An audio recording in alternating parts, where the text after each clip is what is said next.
High everyone, good morning. আশা করি সবাই ভালো আছো। এদিকে আমি দুটো রুম পরিষ্কার করে নিয়েছি। এদিকে ছোট রুমটাতে আমি সমস্ত ইমিটেশনের জিনিসগুলো আমি এখানে রেখে দিয়েছি। কিছু কিছু জিনিস দেখাচ্ছি, সম্পূর্ণ সব দেখাতে পারছি না। এদিকে সোনা মায়ের আব্বু মুরগি মাংস নিয়ে এসছে, সব বানিয়ে সব ঠিক করে নিয়েছি। সোনা মায়ের জন্য একটা সবজি করবো বলে সে পালং শাক দিয়ে সব বানিয়ে ঠিক করে নিয়েছি।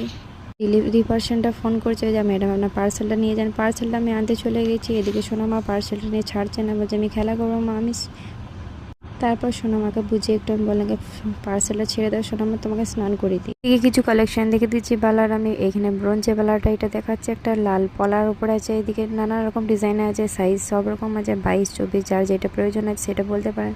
এদিকে সরুর মধ্যে একটা আমি দেখে দিচ্ছি পলাটা।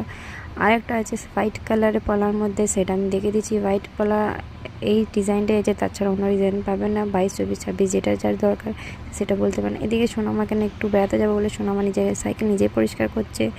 আপাকে বলছে আমাকে সাইকেল করে একটু বেড়াতে নিয়ে চলো।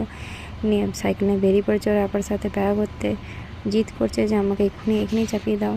আপাকে বোঝালাম না, ওকে একটু জিদ করছে, ওকে বুঝিয়ে নিয়ে চলো এই দিক থেকে আপা বুঝিয়ে নিয়ে যাচ্ছে। আমাকে বলছে মা তুমি আমার সাথে সাথে চলো। আমি ওর সাথে সাথে যাচ্ছিলাম। তারপর ওর আপাকে বললাম ওকে সাইকেলে চাপিয়ে একটু বেড়া করতে নিয়ে চলো।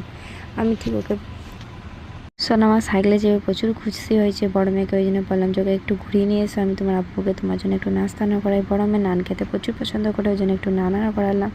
বেড়া করে ওরা চলে এসেছিলো। তারপর বড় মেয়েকে বললাম একটু নান খেয়ে এলাম। এইদিকে সোনামা একটু পোজ দিয়েছিলো, সেইটা আমি একটু ক্যামেরায় ক্যাপচার করেছি।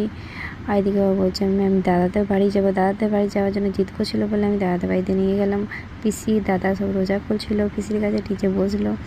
পিসিকে প্রচুর জ্বালাতন করছিলো। আর পিসিকে বললাম ওকে ওকে তোমার কাছে বসে নাহলে কাউকে রোজা খুলতে দেবে না। কি ব্লগ এতটাই, বাই।